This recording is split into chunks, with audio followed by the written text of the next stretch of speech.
Legislative District 8. I'm Ben Giles, a reporter for the Arizona Capital Times. I'll be your moderator tonight. Before we begin, just a couple of requests for the audience. Please, as we asked, silence all your cell phones and other electronic devices, and please refrain from any interruptions during the debate. It is being recorded, so those who aren't here can watch it later, and also for closed captioning services, so no interruptions is very important in that regard. I'd like to add a little bit about our host, the Clean Elections Commission. The Clean Elections Act is a campaign finance reform and voter education measure. It was initiated by Arizona citizens and passed by voters in 1998. As part of its role, Clean Elections provides clean funding for qualified participating candidates who agree to abide by the Clean Elections Act and its rules. Those rules include contribution and spending limits, foregoing special interest money, and participating in debates like the one you're all at right now. Having said all that, I want you to know that this debate is driven by the audience. We want you all to ask the questions tonight, so if you haven't got one already, please raise your hand and Clean Elections staff will bring around a 3x5 index card. You can write down questions on those cards. They'll bring them to me, and then I'll be able to ask some of our candidates. If you got a card and have more questions, don't be afraid to raise your hand again and get additional cards. We've scheduled about an hour for this debate, during the first half of which I'll be asking questions of the entire panel here. Candidates, you'll take turns as far as who gets to answer first. We'll just start here at the end and work our way down, kind of in a rotating fashion. Whoever answers the question first will also have 30 seconds at the end of that round just to finish up any thoughts or respond to anything else that was said during that round of questioning. For the second half of the debate, and this is important for the audience, if you have a question for an individual candidate, please write that candidate's name down on your index card, so when I get it up here, I know I can direct it to a particular candidate. And candidates, if a question is asked of someone else and not you specifically, but you do have something to say or add to that topic, just raise your hand, get my attention, and we'll be able to give you some time as well. We'll give about a minute for opening and closing remarks as well. One more note about the questions. Again, they do come from you to the audience. I'll just be screening them, for clarity and just to make sure we don't ask the same things twice or 3 times. And we're also looking for questions, not necessarily a political attack or a personal attack on a candidate. So I'll be sifting through those as well. We ask you to remain polite to all the candidates. Please give them a fair and uninterrupted debate, no matter how strongly you may disagree or agree with them. And with that, let's get started with your opening statements. Again, you have 1 minute. We'll get started with you, Sharon. Thank you very much. Good evening, everyone. Thank you for coming. It's been way too long since we have put the best interests of the people of Arizona over big businesses and corporations. This is not benign neglect or random, but a purposeful attempt which is corrupt at times and harmful. I believe we must be true to our American values. We must and are obligated to educate all our children from all walks of life for free in the best public schools possible. We must be dedicated to keeping all people healthy so they can live and grow up to be productive and happy citizens. Education and healthcare is our main obligation to the people of Arizona. I'm running to represent those people, not corporations, and I am running to help everyone achieve their goals, live their dreams, and support their families. Thank you very much. Thank you so much. Next up, Carmen. Thank you very much to Clean Elections for having this debate. It's truly important for everyone to see their candidates and listen to their views.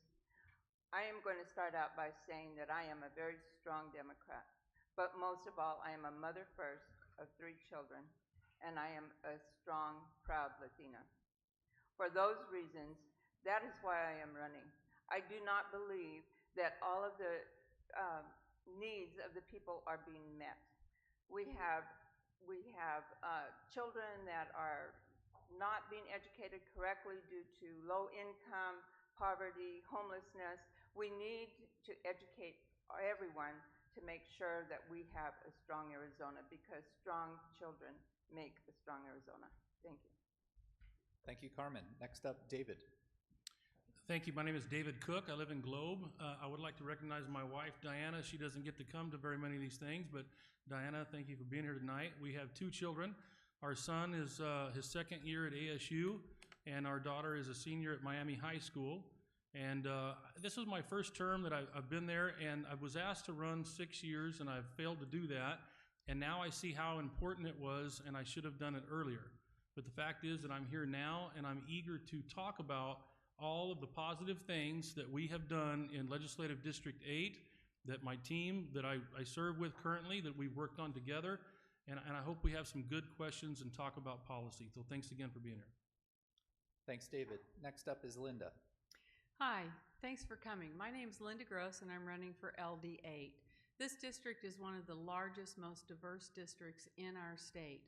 So the challenge to represent all the voices in this district is very real. As the only Clean Elections candidate in the House race, I will not be held hostage to lobbyists, charter schools, private prison companies, and corporate interests.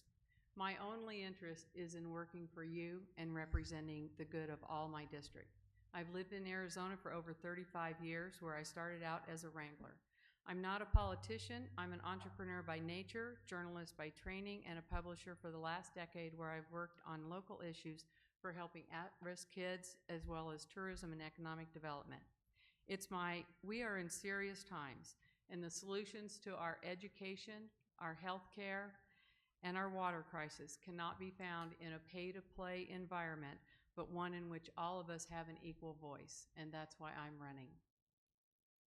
Thank you, Linda. Let's finish up with TJ. Thank you. Very pleasant good evening to everyone here. My name is TJ Shope, and I'm currently your state representative in Legislative District 8. I'd like to, for the first time ever at a political event, introduce my fiance, Melissa Duz, who made the trek out here tonight.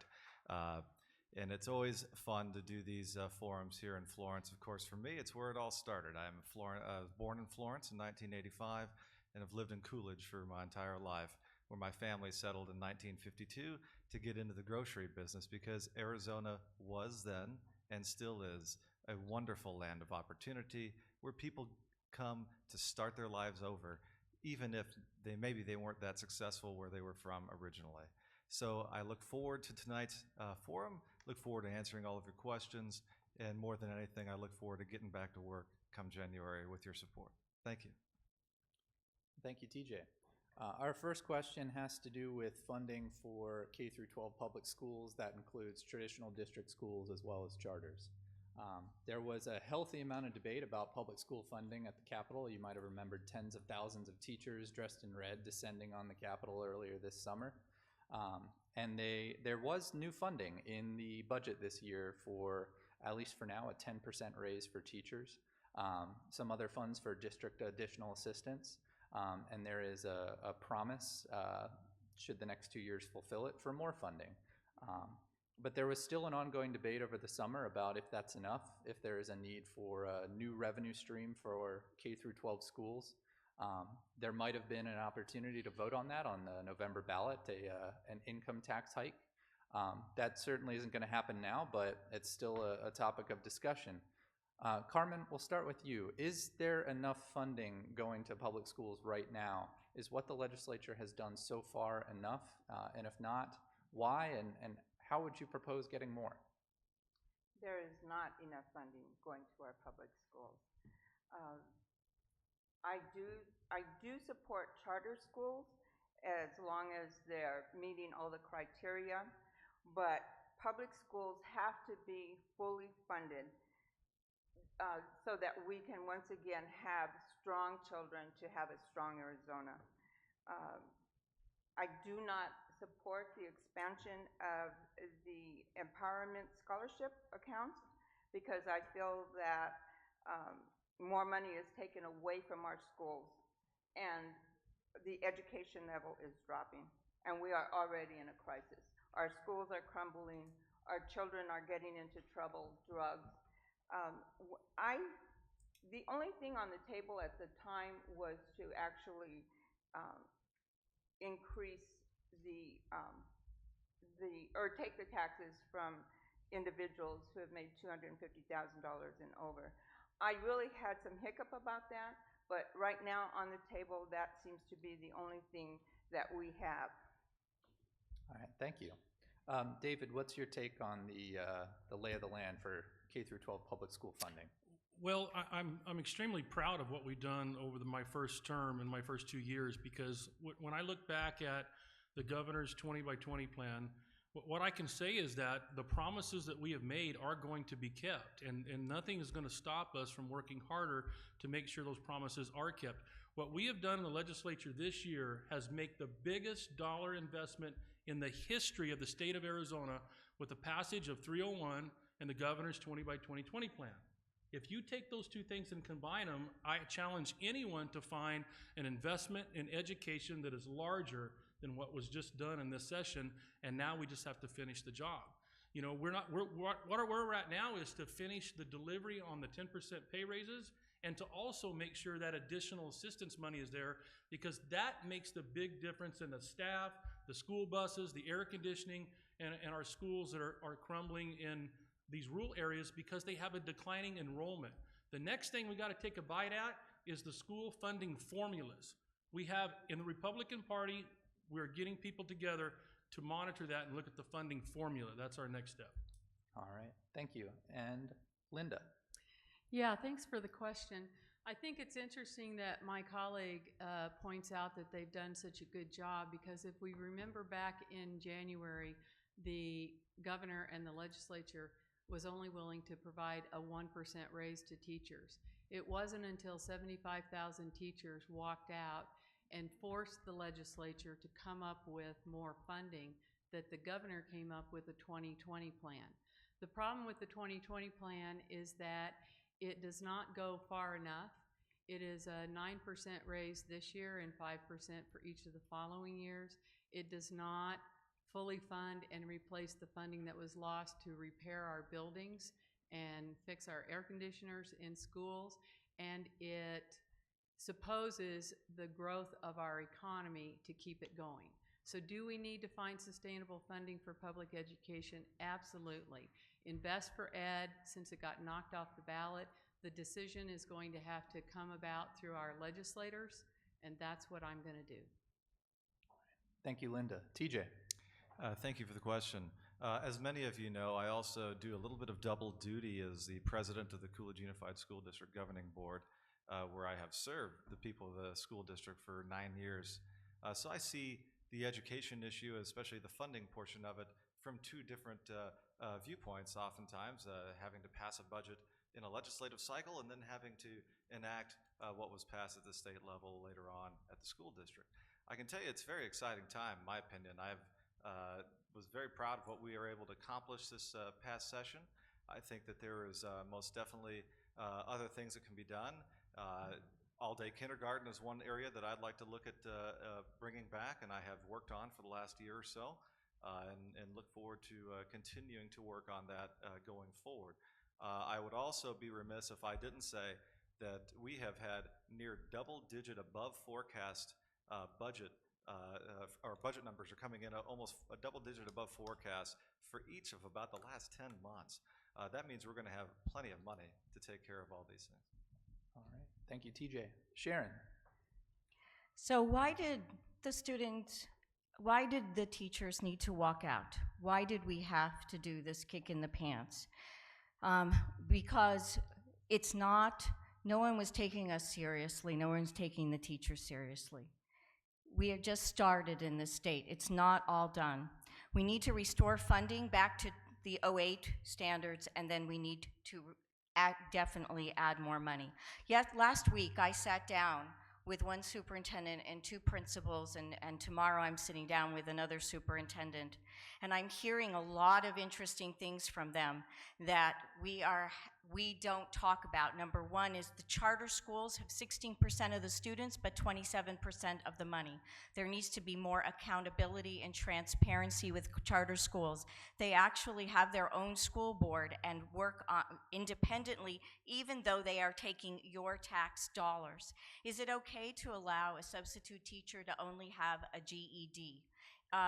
Also, that we need to make sure that there is a good student-counselor ratio as well. All right. Carmen, did you have any other thoughts on this? 30 seconds. Just really quickly, I would like for you to think about this. Publicly funded, privately run. How does that sit in your stomach? It doesn't sit well in mine. All right. Next question, we'll start with David. David, you mentioned you wanted to take another look at the school funding formula going forward. I'd like to get everybody's thoughts on this, actually, but let's start with you. What do you think can be reformed, changed? What needs to be done to the school funding formula, and what impact could that have on some of these rural parts of Arizona? Well, first of all, the funding formula is so confusing, number one, because it's made up in different districts. If you have a rising area that is in growth and students are coming up, those schools get more money because it's based on a formula. But if you are in rural Arizona, which many of us are, and you have a shrinking school district, right, then your funding is not as much per student.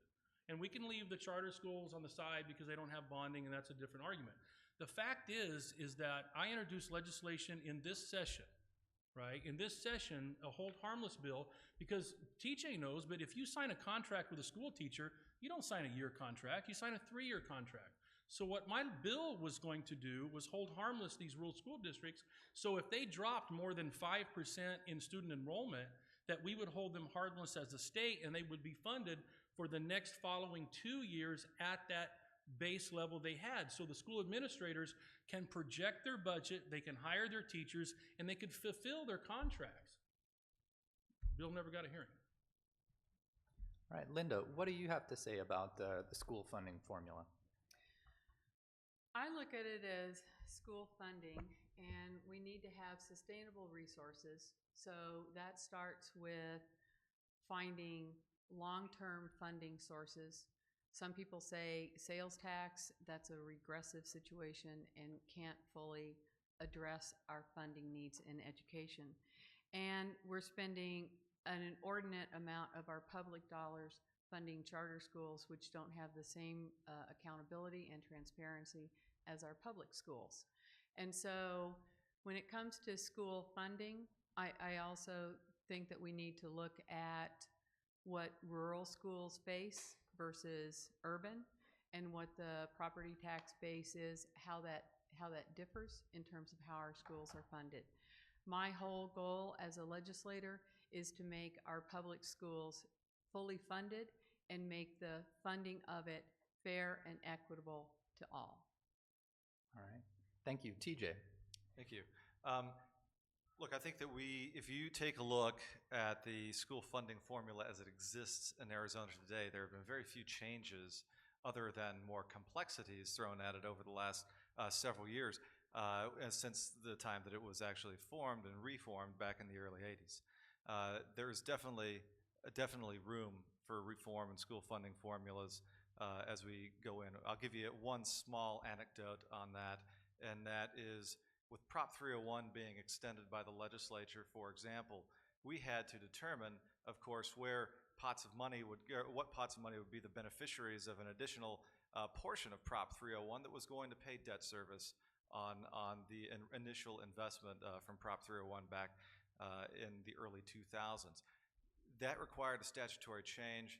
We needed to do that this year. We did it, but that's one small piece of what is really wrong in a formula that is archaic at best, and it really makes it difficult for school finance officers across the entire state to get the dollars into the classroom where they would like it to be.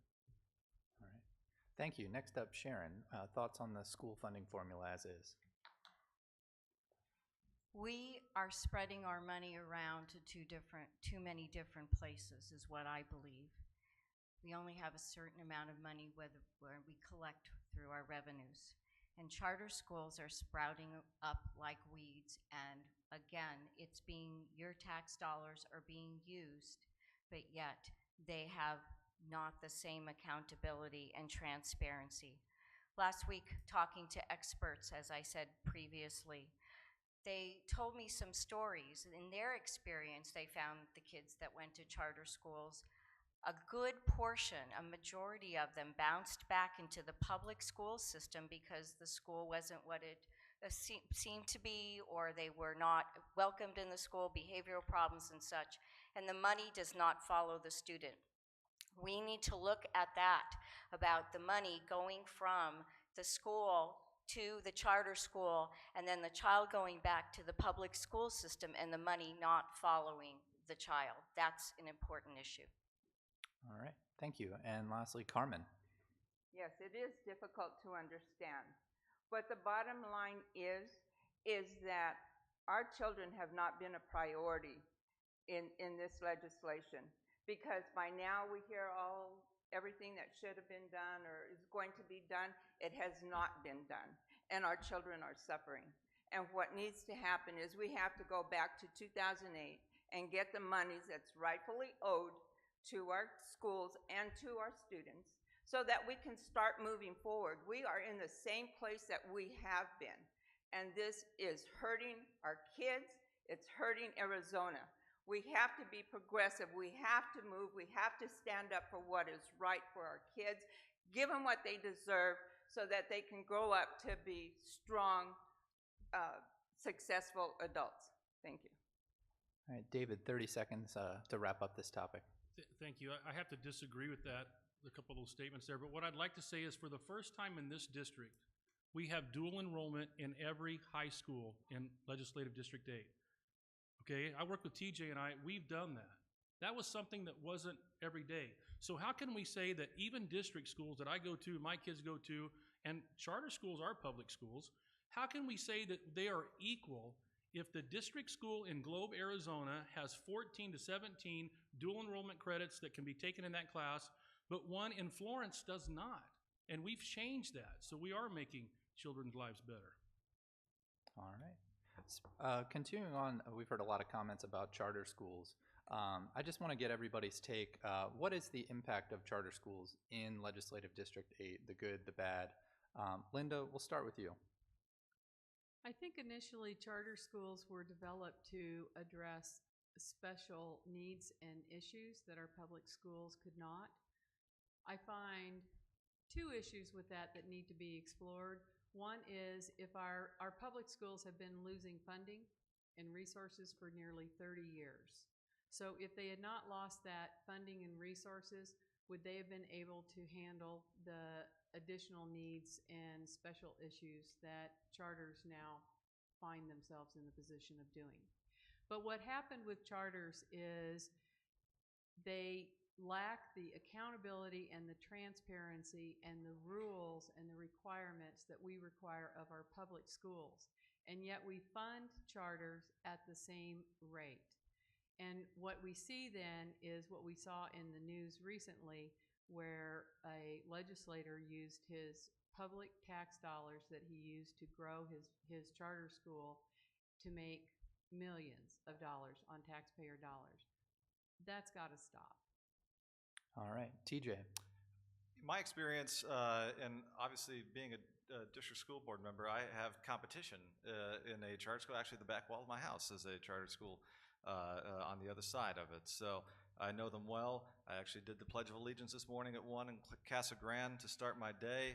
And I think what is key to remember for everyone here, we can have the debate on whether kids should go to this or should do that or what have you, but the parent ultimately has the responsibility to determine what is best for their child's unique educational opportunities and their supports. School choice is something I firmly believe in. The fact that students decide to go to a Coolidge Unified School District school is a choice of the parent. The parent has chosen to send their kid there, and it's my job to educate their child and make sure that we have the tools in place to do so. So we need to probably get away from this idea that one is bad and the other one is so perfect. All right. And next up, Sharon. We're not talking good and bad. We're talking need. And right now, public school education, district public education needs to be fully funded. As Carmen said, we need to restore funding, and then we need to add the additional funding to bring up the revenue, bring up what we are spending to have the best public schools possible. This, again, we have too much muddying up the waters with the public school and the charter schools. We need to focus on public education. Charter schools are public, but yet they do not respond. They have their own boards, they have their own governance, but yet they are using your tax dollars. And again, like I said, they have 16% of the students, but 27% of the money. Something there does not seem correct for me. And until we figure this out, we should put a moratorium on charter schools and make sure that our focus 100% is for public district education. Thank you. Thank you, Sharon. And Carmen. Yes, it is a parent's right to choose what school their child should attend according to their needs. My parents sent me to Holy Angels Catholic School, which was a private school, and they had to pay for that. It did not come out of public funding. And once again, I believe I have an issue with the separation of state and religion. Because when we start looking at those and intermingling, as I said, I'm a strong Catholic, but I have an issue with public funding going into a private school for the simple reason is that it does not always meet the criteria for that child. So I truly, again, say publicly funded, privately owned. How does that sit with you? All right. Next up, David. Thank you. I think I remember what the question was after waiting all that time. So let me just say this. There's good news here. Number one is I'm not going to defend what the legislature did in the 80s or the 90s or 5 years before I got there, but I want to talk about what we have done since I have been there. And I have been there working with TJ. Number one is the problems here are real. So when we go to build $125 million worth of new schools that need to be built for this state this year, we are faced with those hard facts. Do we borrow the money? Do we bond and borrow the money for the taxpayers and put them in debt? Or do we find the cash and pay for those schools? Well, people like me, right, that know what a dollar's worth, we pay for those schools. So they're free and clear. So the taxpayers don't have that burden, because when the economic times do come down, and they're going to come down later, we need to make sure that we're not servicing debt at that time to where we have to make hard cuts like that was made in 2009 and 10 in those years. We're looking forward, and we're trying to make good financial decisions for education and these kids all around. All right. I think you might have misremembered the question just a little bit, because we were talking about the good, the bad of charter schools in this district. And given some of the comments that have been made, criticisms about a lack of transparency, accountability, what is your take on the charter school situation in LD8 right now? We'll give you another minute.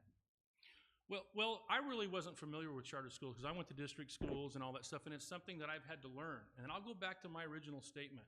So what the public district schools say about the public charter schools is that they are funded at a higher rate. And those are the questions that I asked. Why is that?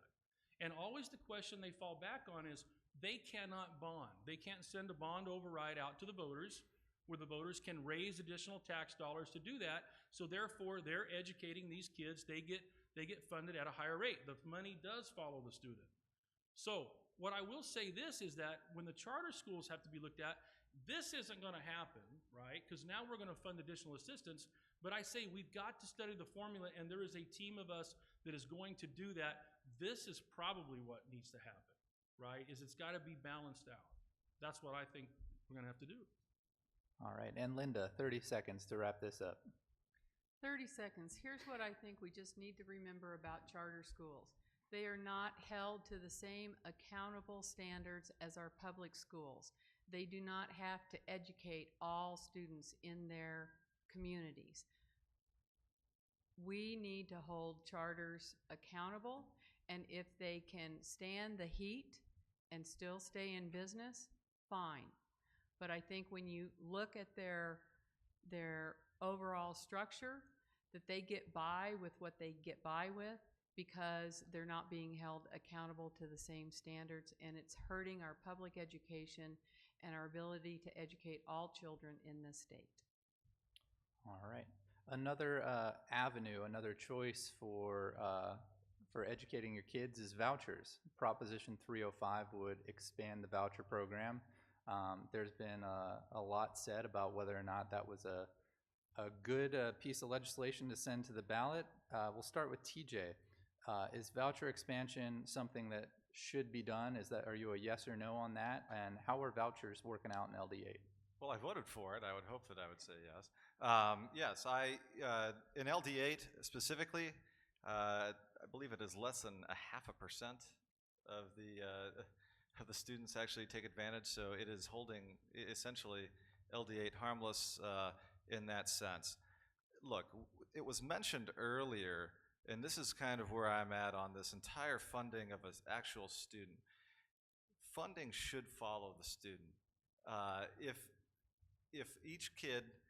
a kid goes to a different school, that money should be following them. And we took care of that a couple years ago with current year funding in the legislature. David wasn't there yet, but we've had a lot of good discussions about it, and it solved a lot of these problems that we see out there. I don't believe that we ought to be paying, I really don't believe that we ought to be paying somebody to not educate a student. So let's go ahead and make sure that the funding follows that student. As it gets to Prop 305, I am a no vote because I don't believe that it should be enshrined in the Arizona Constitution. All right. Thank you. And Sharon? Vouchers originally were a good idea, but this takes it way too far. Your tax dollars should not be used to fund private education. As Carmen said earlier, private education is the sole responsibility of the parent or the family or the guardian, because that is a choice and that is fine if they want to do it, but the taxpayers of Arizona should not be paying for that in any way, shape, or form. So no, I don't believe in vouchers any farther than for their original purpose, and we have gone too far with this, and it must be stopped and not gone any further than the original purpose. Thank you. Thank you. And Carmen, your thoughts on Prop 305? Yes, again, and I'm just going to read this so I can stay calm, I do support the school choice. I support a parent making their own choices, but I do not support the expansion of the ESAs, commonly known as vouchers, because they take away, again, even more money from our public education when our schools are already in crisis. Now, I'm not sure how many times we have to say this or bring this to our attention, but I believe that, once again, strong schools for all our kids will create a strong state and a prosperous Arizona. And we have to prioritize what we're doing when we're a representative or where we're in the legislature. And education and our kids should be the top priority, and I do not believe that that is happening. And it's difficult for me to realize how someone can sit on a public school board and yet still vote for vouchers. So I need to have a discussion with Representative Shope on that. Representative Shope, why don't you address that right now? Okay. 30 Pretty seconds, easy. please. As I mentioned, the most important thing to me in education, as far as the funding portion of it, is that dollars should follow the students. We have a situation here in LD8 where there is one private school that can go ahead and take students. It's St. Anthony's in Casa Grande. The tuition is actually a little bit less than what the ESA costs, so these students are able to go. The funding follows the student. Every single time, that will win for me. And TJ, if you could humor me one follow-up question. You mentioned that you voted for the bill to send or to create the voucher expansion. Right. It's obviously been referred to the ballot now. There's some question about whether or not a vote of the people on the ballot would mean that's a voter-protected law. and voter protected could mean voter protected that expansion can't happen, or vice versa. So would you support next year bringing that law back in another shape or form?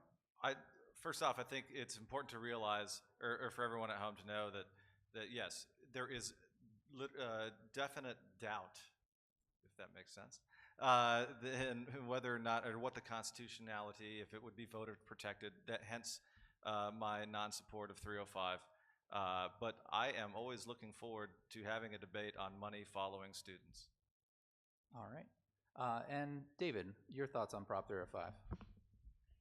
Well, what I think is that on certain subjects, but very limited, it should go to the voters. And this is one of those highly contested things that I see in our public. So if we think about it as legislators, then yes, okay, you figure out what you want. Because I'll tell you, the vote that I took, right, that if you go back and watch the tapes, the lawyers were standing right behind me. I read the entire bill. The speaker walked out of his door, brought an engrossed version to me, and I had to read the whole thing before I voted on it. And the reason why I voted on it is because it put two things in there: a cap on ESAs. The second thing was it gave accountability for them to go after, so they could not mix private scholarships, corporate scholarships, and ESA accounts. You couldn't take those two monies and use it for the same student, right? And we had to have the authority to go into those districts and say, where is little Johnny getting his money? Because it's illegal to use corporate scholarships and ESA vouchers monies. And so that is what sold me on that bill, is capping it and giving them the authority to investigate if those monies are being mixed. All right. Thank you. And Linda? Okay, so voting no on 305 is absolutely the right thing to do. The legislature already expanded vouchers. This 305 would further expand vouchers. Vouchers have traditionally been used for military families and special needs kids, and many families in my district depend on those vouchers to provide services to their kids in the home. That's an important thing, and we don't want to take that away from them.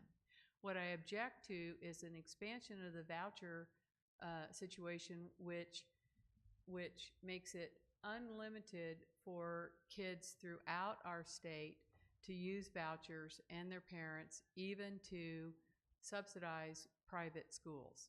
So that, I think, is an irresponsible use of the voucher system, and I would vote no.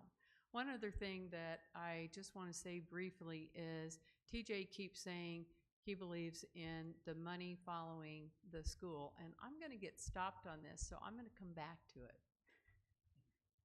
All right. I'm inclined to let you finish that thought, because TJ was going to have another 30 seconds. I was going to so- say, it's like a cliffhanger. It was a cliffhanger. Yeah. All right. And here's the problem I have with that. Because we all know that when we create schools, that we have to build facilities, we have to hire teachers, we have to have lunchrooms. There's a big investment in every single school. So, and then we pay public dollars for those kids to go to the schools. What happens when we say the money follows the kid and he leaves from public school into charter schools and then back again? Our investment that we are making in education doesn't so easily swing both ways. And so for people who are making an investment in our public schools, we need to continue to have kids going to our public schools so that it matches up with our investment. So I would disagree with that. All right. TJ, you were going to get the last word, so here's your Weren't you chance. 30 glad seconds. Weren't All you right. glad I finished that cliffhanger? I actually am, because Okay. everybody get everything they need to get out here tonight. Look, it's definitely something that if one thing that current year funding that we did a few years ago made it a lot better, and I look forward to continuing those reforms. If we can have it even more instantaneous, that would be something that I'd be very happy to do. Current year funding, as opposed to the previous year funding that we used to do in this state up until about 3 years ago, was a very, very disastrous thing for both charters and districts. And so if we can tighten that up a little bit, I look forward to doing it. All right. I've got one last school-related question up here so far, and it has to do not with funding, but with school safety. There was a push for a school safety measure by the governor's office that was held up in no small part due to one provision. And that was a provision that would have allowed individuals, certain individuals through the court system, to petition the court to take away firearms from dangerous individuals. All right. And please silence all your cell phones. That got a lot of pushback at the legislature, specifically that provision to allow individuals to petition the court to have firearms removed temporarily from someone. Governor Ducey, if reelected, has promised to bring that provision back and push for it in the 2019 legislative session. We'll start with you, Sharon. Is that an idea you support, an option for individuals to go to court and have someone's guns taken away temporarily? I would say yes, if there's a reason, definitely if there's a reason. We don't want people who are mentally ill or have some sort of a mental disability to own firearms. We don't want someone who has a background of a domestic violence or issues with that to own a firearm. We need to make sure that anyone that owns a firearm protects it from young children, but it should be in the hands of people who will use it safely for the public. So definitely, I was kind of confused because I thought you were kind of going on should we have firearms in schools? And I thought that's where you were kind of going, and I would definitely say absolutely not. We definitely don't want firearms in schools. If you've ever talked to any teachers or educators, they definitely don't want that, and I totally agree. A school should be for learning and not have firearms. So yes, we need to protect the public. I agree with that. All right. And Carmen, what are your thoughts on this petition to the court to have someone's firearms removed? It is already happening. I was a domestic violence victim advocate, and so when there was a severe case of abuse, we were able to go in and petition the court to temporarily remove the firearms to ensure the safety and well-being of the individual and the children. But I do believe there are so many mental issues going on right now. That is so difficult for me to understand. But we need to stand up and we need to protect our citizens, our kids, from anyone that could cause harm that should not have firearms in their possession. And by doing this, I absolutely agree, though, we should not have firearms in the school. It is a place of learning, and our kids should feel safe and not always be wondering who's carrying that gun. And if anyone knows Officer Tyler Edenhofer, who lost his life because of a gun that was taken away from him, that could easily happen in any case. So yes, I do believe in petitioning the court to take firearms away temporarily. And David, remember, we're talking about individuals like parents, teachers, school administrators being able to petition the court in this case. Is that something, a part of the governor's school safety plan that you would support? As the way the school safety plan was presented to us, I could not support it. But, so here's what I'll say about that, is that I agree with what Carmen just said. And I've talked to the county attorney in both Pinal and Gila County. There are already avenues for the confiscation of firearms to be taken away from people that need them taken away from. That exists in law today. No matter if it's in the school or around the school or at home or at college, wherever. We have those things today. The county attorney of this county has told me we have those things. And I want to defend freedoms. I want to defend every one of your freedoms, okay? And this is part of that freedom. But what really needs to happen with school safety, I'm going to end up on here, is that when you contact the schools and everything, each school is different. If the school was built in the 80s, like in Miami High School, then what we need is about $18,000 for some cameras, some locks, some fire extinguishers. There's a list. We don't need an officer there because in Gila County and in Pinal County, I've reached out to both sheriff's office to find that officer around those school districts and those schools to buddy up with those people and to be that school security person. There are ways we can solve these things, and we are solving them today. We're working on them. Thank you, David. Next up, Linda. Thank you. This issue is so out of control when we have had the school shootings that we've had, and we can't even have a discussion about stop threat orders, which at least one study has come out and shown that what we're looking at is not the lone shooter, and a lot of times not the mentally disturbed, just the kid who's sitting in the classroom going, well, look, me too, maybe. And who are the people who can identify those kids and work with those kids every day, but their parents and their administrators and their schools. And those people need to have the ability to identify these kids and have guns taken out of their house. An incident at the local school several months ago was 2 8th graders talking about a brother-in-law who had some guns and was going to shoot up the school. Well, it was addressed instantly, and when they went to the guy's home, he had over 8 guns in his house. We need to have the ability to allow kids, administrators, and teachers to identify people, and we need to have the ability for police officers to remove the guns from these people.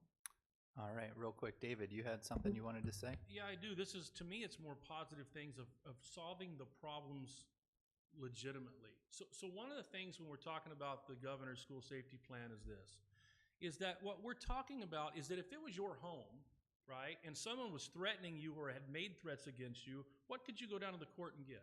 An order of protection. Well, it'd be a piece of paper, but it's still something on record that a judge would see that would do that. What we're trying to figure out is, how do we do that in the school? Is it the principal? Is it the school superintendent?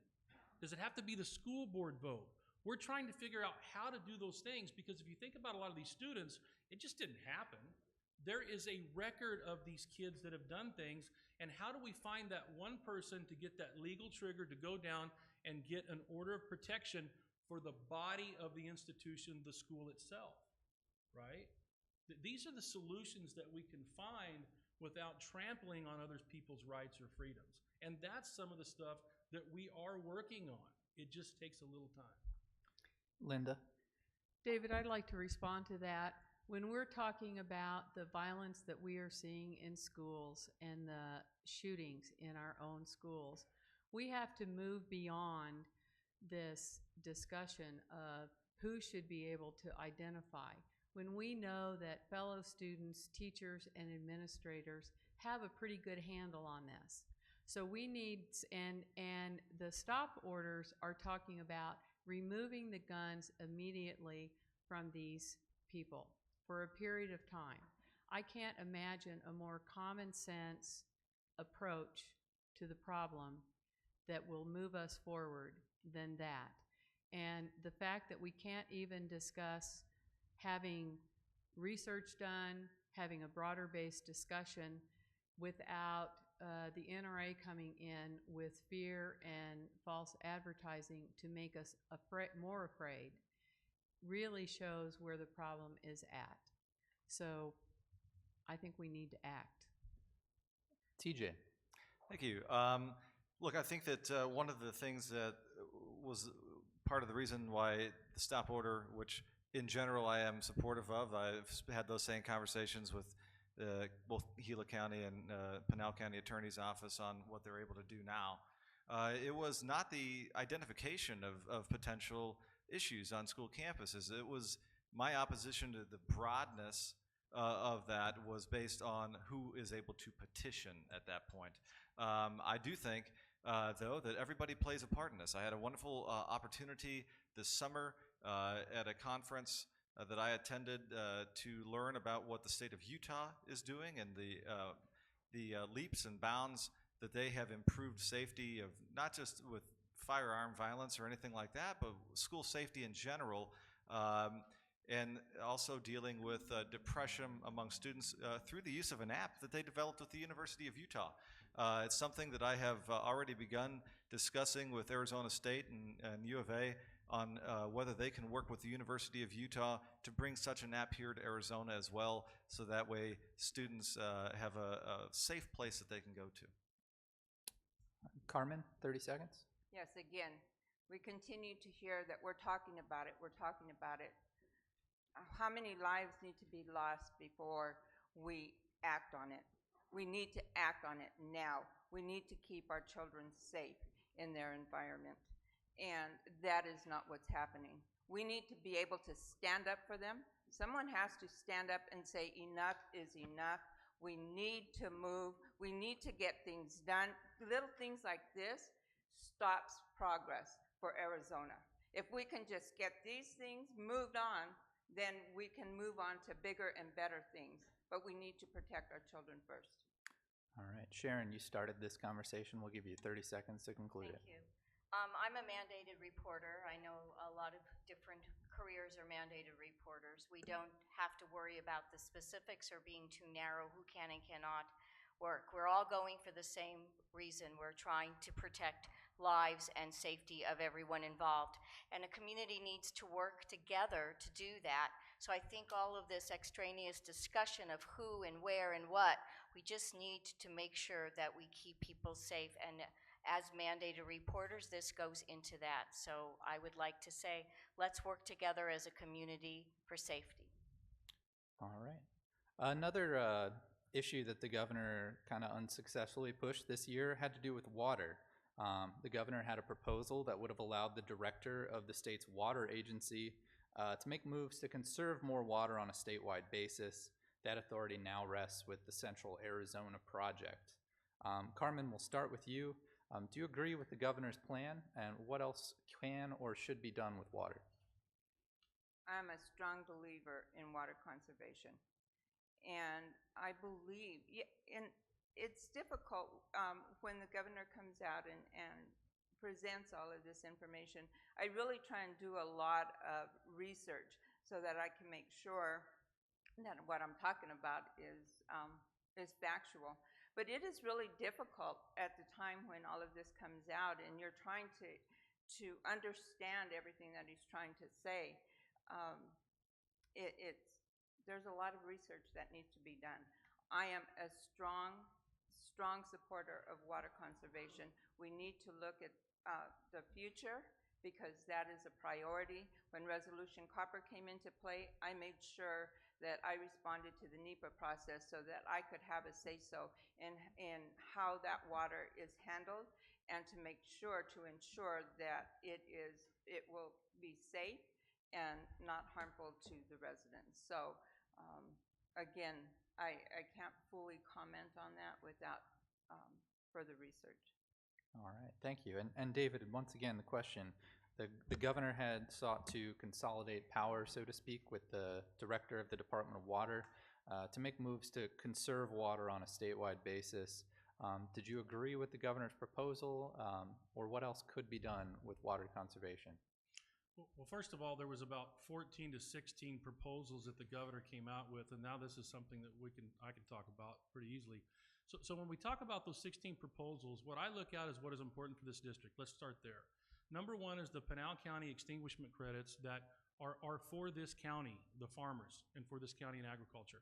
Number one is those credits were going to be, because somebody did something 25, 30 years ago, now we're coming up here, those farmers were going to lose those credits. So there was a group put together, bill was run by Frank and TJ that put together this. They worked on this for 5 years.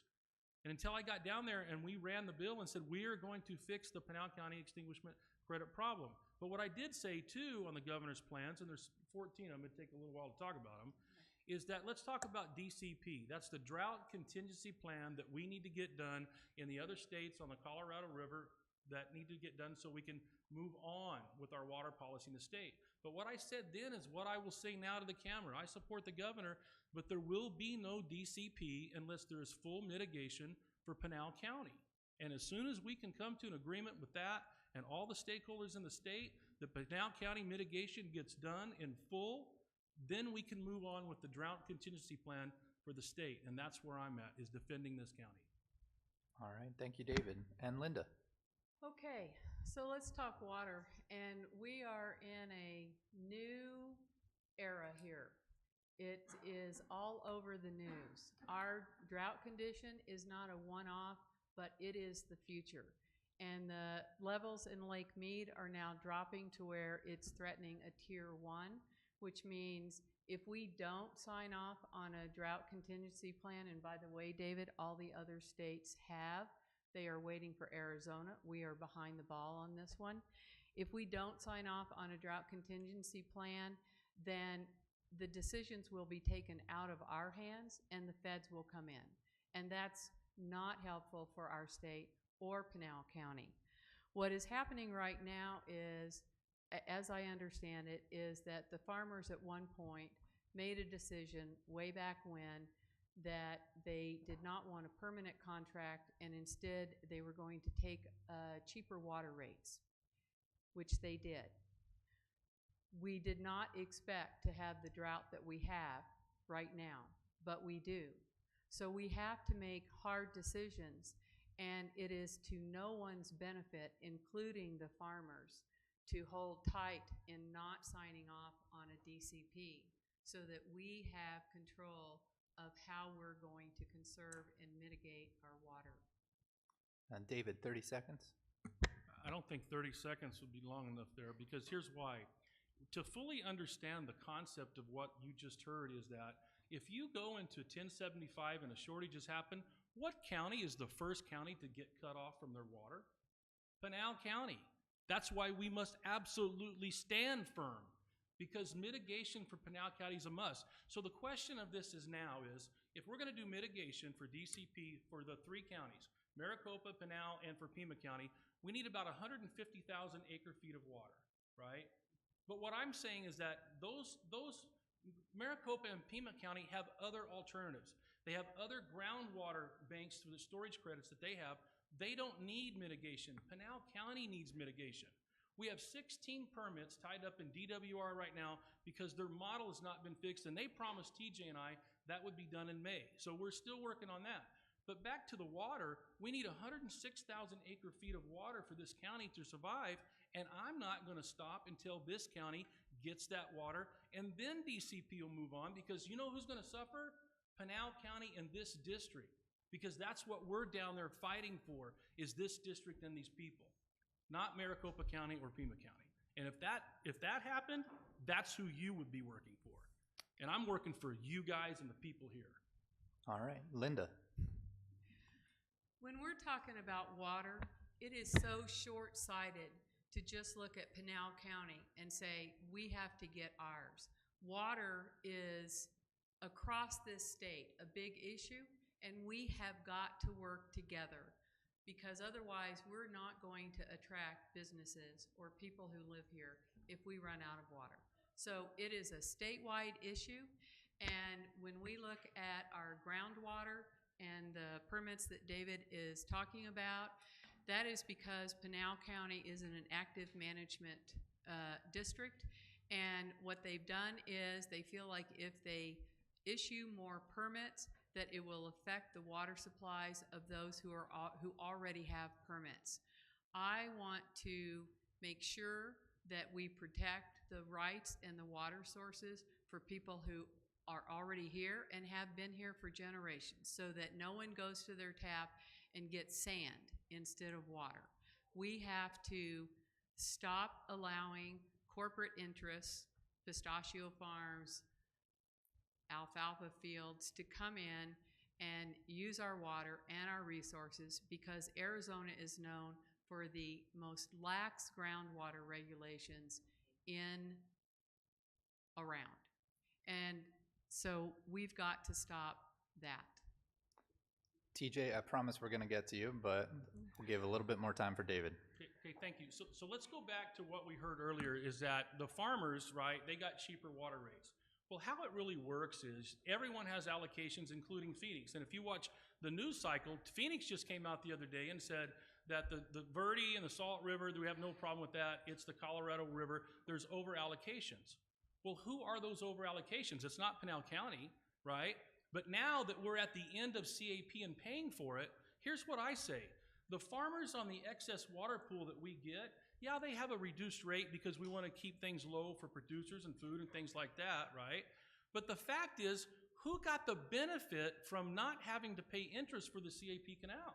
with the tune of $655 million that the city of Phoenix and those people in Maricopa County, they didn't have to pay the interest to the federal government because in the agreement, the Pinal County farmers would get that excess water pool.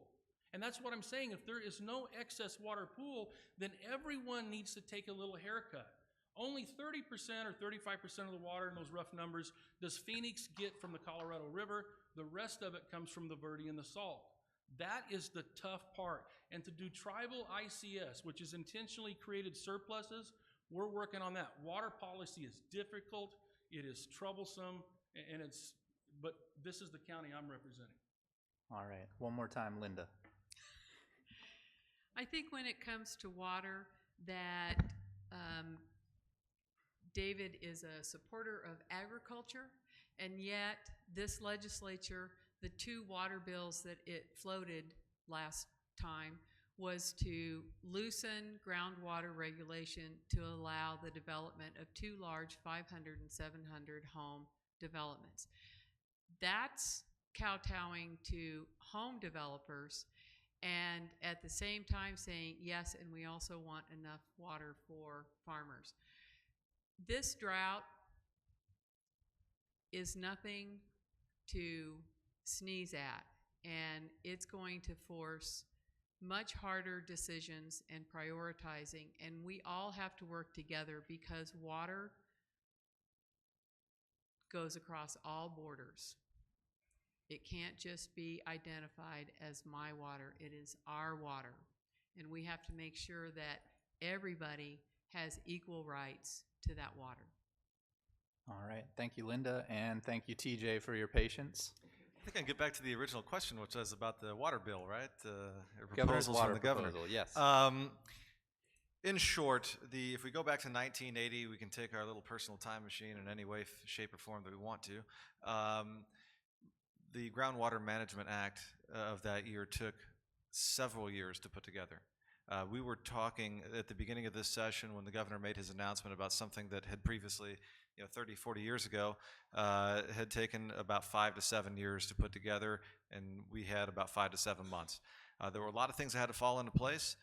As it comes to DCP, I'm with Mr. Cook on the no DCP without Pinal County mitigation. I will fight for that until there is no fight left in me, which there's a ton of, so we'll be there for a while. That being said, one of the main reasons why I think many of us were a little skeptical of the idea last year is because the state and CAP had always worked together on these items. And many of us, most of us who were a little skeptical, wanted to see the togetherness again. And I am happy to say that since the end of the legislative session, we are working together to come up with a good DCP that will benefit everybody in the entire state of Arizona and not just a few folks in Maricopa County. And by the way, Pinal County agriculture is over $1 billion in economic impact to this county. So you're darn right I'm going to go down there and fight for it. All right, thank you. And Sharon. So look at what's been going on here today. Just our little debate or what form or whatever you want to say. Water is such a passionate and raging issue, and I don't even want to call it a drought anymore. This is our present, and this is our future. I mean, this isn't going to change. We're not going to go and have floods like North Carolina.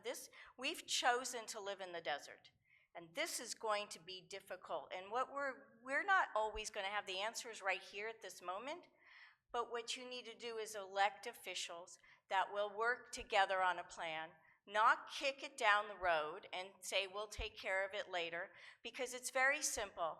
Water good, no water bad. And so this is the wave of the future, and we've got to start making some changes. I was joking the other day about how every single golf course in Arizona should go to AstroTurf. And I'm not a golfer, so I don't know. Someone said that I just said an awful thing. So I'm not a golfer, so I don't know if you can even golf on AstroTurf. But you mentioned the word conservation, and there's a difference between conservation and usage, holding on to what we have and not, groundwater is not renewable. We have renewable, non-renewable sources. So we have a very complex issue that needs to be discussed, and we need to work on the legislature, and you need to elect legislators who will talk and work together. Thank you. All right. Carmen, you started off this lengthy debate. If you have anything to add, you've got 30 seconds. No, once again, it's extremely, this is extremely intense. And that is why without factual information will I stand up and give my 2 cents here. But I do believe that we do need to conserve our water. We do need to figure out a way how water is going to work for all of us. Yes, agriculture. We have agriculture. We even have like our little aquatic center that's trying to come up in Globe, and there's issues about the water. So we need to look at everything across the board, and we need to ensure that our future generation will have the water that they deserve. Thank you. All right. That's about all the time we have for tonight, so we're going to have to get right to closing statements. You'll each have a minute for those. We'll just keep going down the line and start with you, David. Thank you. I just want to say that we only touched a little bit. It was a lot about education, and I know that's what the debate is being driven towards. We touched a little bit about water, but I will say this. There is a lot of good stuff that is happening. When I went down there, when we talk about our roads, and this county tried to run a road tax, right, an additional gas tax, we fight that every day. I fight that every day, right? I'm not going to approve or vote for the raise in a gas tax because when I got down there, the law says they can take $10 million out of the HERF funding to shift it over to DPS, which I believe the intent was to pay for these officers. $126 million is what they were taking. And what I'm saying is we have to put that money back just like anything else. And today I'm happy to say that my first year we knocked it down to 74, and then my second year we knocked it down to $15 million, something that is manageable. The second thing is I ran a bill to pay back the 41 smallest cities and towns in our state of what has been swept from them over 10 years. I got it over the Senate President's office to get on the floor of the Senate, and he did what you call, he killed my bill, but I'm bringing that bill back next year as well. So if you have anything, please call the office. We have 100% return rate on any emails or phone calls, and I'd be glad to help you out. Thank you for being here tonight. All right. Thank you, David. Linda. I'm going to speak quickly because I want to add one thing to David's comment, is the bill that he talked about in terms of sweeping HERF funds was objected to by the League of Cities and Towns, and it said that this legislator was pitting his cities and towns in the same legislative district against each other, and that there are better ways. So I think we should look at that. Now, on to my closing statement. I come from a Globe Miami where we have 2 high school teams, the Tigers and the Vandals, and it's a big rivalry that dates back over 100 years. And during high school, you'd never cross that line. But a funny thing happens after graduation. Tigers and Vandals marry each other, they raise families, they work side by side, and they come together to support their neighbors. There's a lesson that we can learn there. We have to graduate from high school and start addressing the fact that our education and infrastructure are failing and that we're running out of water. These are issues bigger than party and require leaders that value all voices. Although my opponents talk a good game, their record shows otherwise. That's why I'm running. As your only Clean Elections candidate for the House, I'm going to work to find solutions and opportunities that work for all of us. That's the kind of representative that you deserve. That's the kind of representative I will be. My name is Linda Gross, and I hope you'll vote for me. All right, and even in closing statements, we are going to give time for rebuttal. David. This goes back to what was said. This goes back to what was said about the cities, leagues, and towns. Now let's just think about this. I just said I ran a bill for the smallest cities and towns in this state, a population under 7,500. Now these are the places like Superior, Kearney, Winkleman, Mammoth, Globe, Miami, that are close to this in this district, right? Well, guess who opposed the bill in the cities, leagues, and towns? Mesa, Chandler, Phoenix. Sound familiar here? And the reason why is because they have alternatives like Prop 500 where they have millions, hundreds of millions of dollars that are available to those communities that we don't have in these smaller communities. So that's the idea of paying them back, and that's why. So if there's 91 cities and towns, I ran a bill to help almost 50% of their membership. and they opposed the bill. So think about that. All right. Linda, very quickly. Here's what you have to look at in LD8 is that a large part of our district is Casa Grande, which is growing like a weed, and also Santan Valley, over 100,000 voters. And so when the League of Cities and Towns said that this was not the way to do HERF funding, they were talking not about themselves, but about the communities within LD8 district, and it goes back to what I was saying, is LD8 is a very large and diverse district, and we have to consider all voices and all needs in this district when we make policy. All right. Thank you both. And now we're back to closing statements. TJ, you've been so patient all night. Thank you. It is a virtue of mine. Lastly, to close up tonight, I want to thank everybody for coming tonight, for the folks who are going to be watching from the comfort of your couch, on your laptop, your iPad. Thank you for tuning in, and thank you to the guys working the sound and the video tonight. We've done a lot of great things here in Arizona. I look forward to being back at the state capitol, continue doing those things. We're seeing upwards of 7% economic growth right now. Just last week in my hometown of Coolidge, we announced 2,000 plus jobs that will be coming to Coolidge through Nikola Motors. It's an already funded company that has orders in place and is ready to roll, and we are very excited about that. Lucid Motors just announced today that they have their funding source. There'll be an additional thousands of jobs coming to Legislative District Number 8. Also, I just read an article in the Casa Grande Dispatch, and I see we have somebody from the Florence Reminder here tonight, that Pinal County has the lowest poverty rate in Arizona now.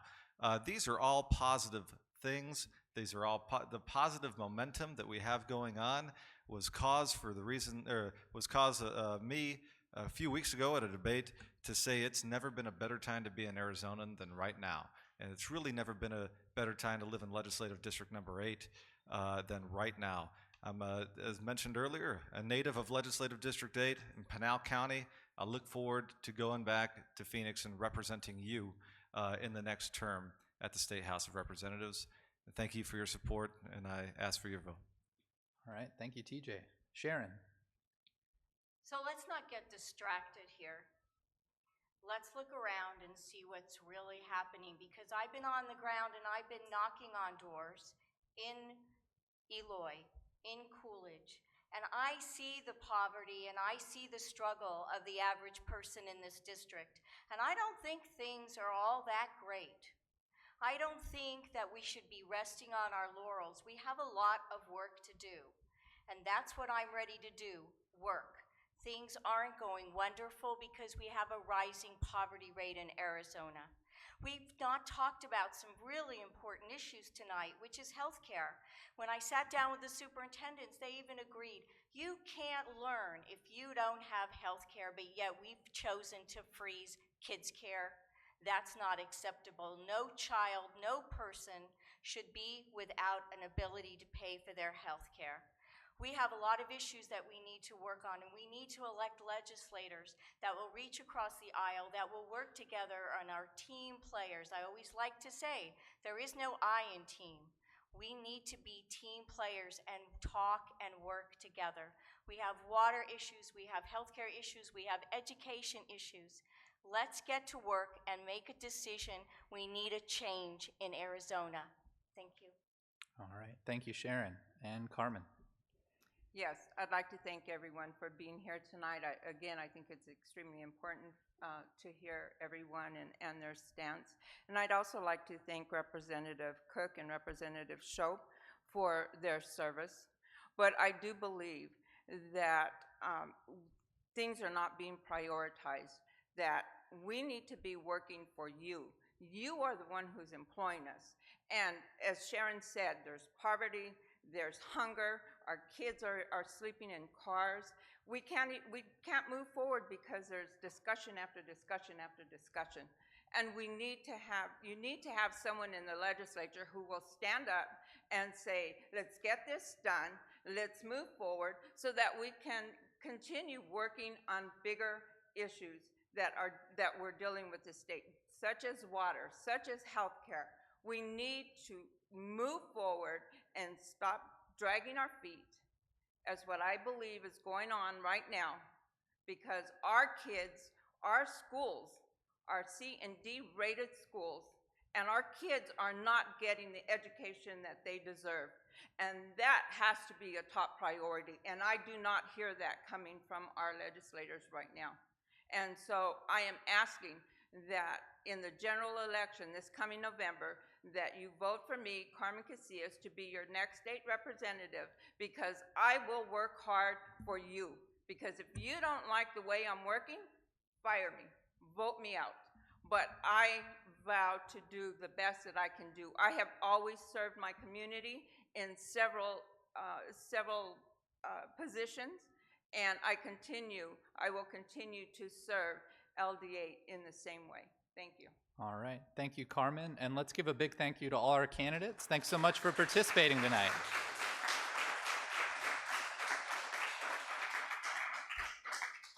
All right. And a couple of quick housekeeping matters. I want to thank you, the audience, for your questions tonight, for taking the time to come out and get yourself a little bit more informed before you go to vote.